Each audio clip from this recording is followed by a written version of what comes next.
Hey, my name is Jackie from IFAS Extension, Sarasota County, and I'm going to show you how I scrape it, contain it, trash it. I'm making a delicious, meaty pasta dinner, but here's the problem. I got a lot of grease in here, and I got to figure out what to do with it, because guess what? You can't put that down your drain. So what we're going to do today, I'm going to show you how to get this grease into one of these cans that you probably got lying around your house. So first, we're gonna scoop our delicious cooked meat into a bowl. All right, so we got our meat in a bowl. And as you can see here, lots of leftover grease. So we're gonna get that poured, ready to go. I recommend letting it cool for a little bit.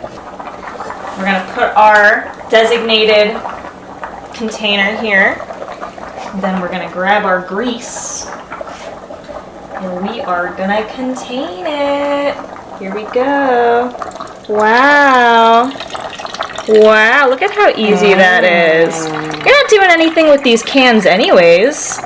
Might as well use them to help dispose of your fats, oils, and grease. And it's as easy as that. You just wait for it to cool and then you put it in the trash.